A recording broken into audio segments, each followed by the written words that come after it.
semuanya, sebelum dimulai perkenalkan dulu nama aku Marsha Dwi Yuliana. Di video ini aku akan menyampaikan hasil wawancara dengan Ketua RT terkait bagaimana sih komunikasi yang digunakan untuk menjaga hubungan antar warga dan menciptakan lingkungan yang rukun.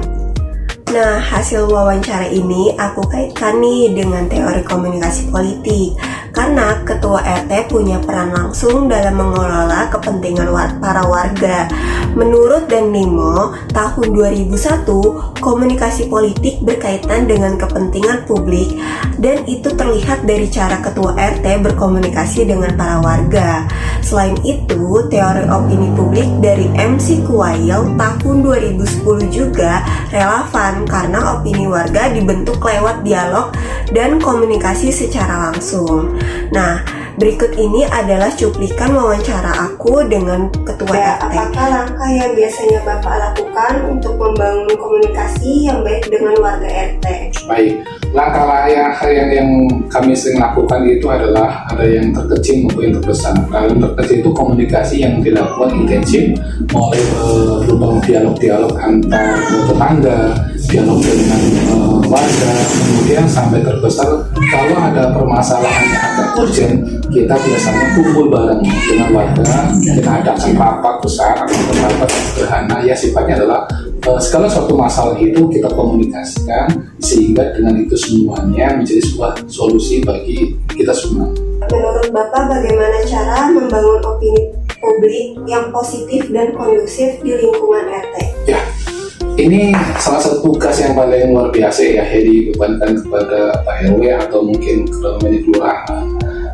Sering sekali itu informasi di luar baik melalui media sosial maupun komunikasi secara masif bahwa ada informasi-informasi yang tidak akurat, boleh kita bilang sekarang ini hoax gitu ya. Hoax kemudian menjadi sebuah pembicaraan biasa, kemudian berkembang isunya, kemudian berkembang sehingga kadang-kadang dialog itu melewati jalur kapasitas yang semestinya waktu itu tidak sampai sana.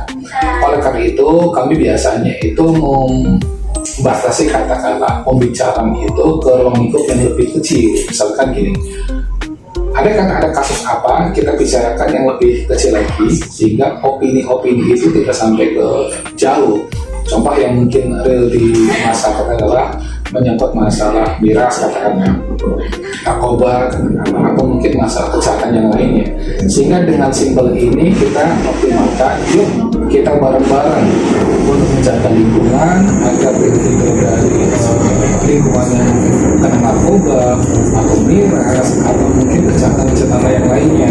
Sehingga kita ingin kalau ada opini yang berkembang di masyarakat itu tidak keluar dari ruang lingkungan itu sendiri, dalam lingkungan itu sendiri. Sehingga masyarakat itu mungkin terbiasa komunikasinya adalah komunikasi yang positif.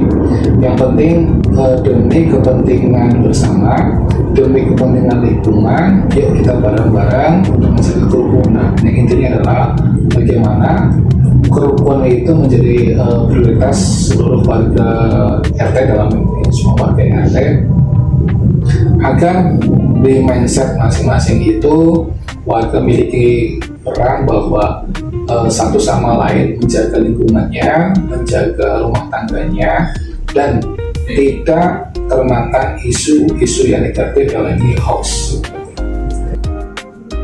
Baik, pertanyaan selanjutnya itu media komunikasi apa yang paling sering Bapak gunakan untuk berinteraksi dengan warga dan mengapa media tersebut digunakan? Baik, tadi sampaikan bahwa media itu ada dua.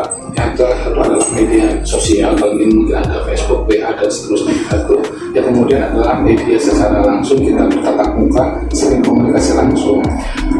Yang paling dominan di kami itu adalah di tatap muka, karena pada tatap muka itu satu penjiwaan yang luar biasa sehingga interaktif dialognya, kemudian komunikasinya, terus berkaitan dengan apa yang jadi kebutuhan masyarakat itu betul-betul bisa tersampaikan dan tersalurkan. Contoh mungkin kalau ada masyarakat yang ada masalah di lingkungannya bisa dikomunikasi langsung dengan RT-nya, kalau menjadi ketua RT bisa diawali dengan media sosial dulu, Pak RT, contohnya Pak RT, kami ada masalah, boleh nggak ada waktu dan seterusnya, sehingga kalau itu memungkinkan kita bisa duduk bareng bersama-sama, sehingga sangat penting sekali tatap muka langsung maupun dengan media sosial. Untuk pertanyaan terakhir ya, menurut Bapak, apa tantangan dalam menjaga komunikasi yang harmonis dengan para warga dan bagaimana upaya Bapak mengatasinya? Ya, tantangan luar biasa adalah isu tentang hoax itu sendiri. Hoax itu tantangan di semua ya. Kenapa? Di media sosial sekarang ini hoax kan sampai ke arah rumah tangga kita, bahkan sampai ke kamar itu isu hoax itu selalu ada. Kenapa? Hampir tiap hari lihat dan seterusnya.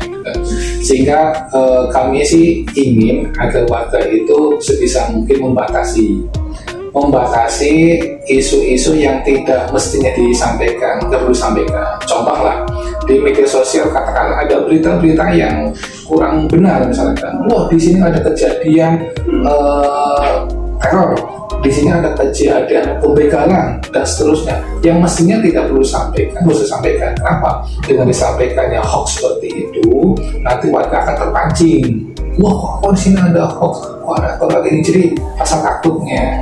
Oleh karena itu, kami sih mengharapkan agar peran serta masyarakat menjaga lingkungannya masing-masing. Itu yang pertama adalah hindari komunikasi yang tidak bermanfaat atau hoax itu sendiri.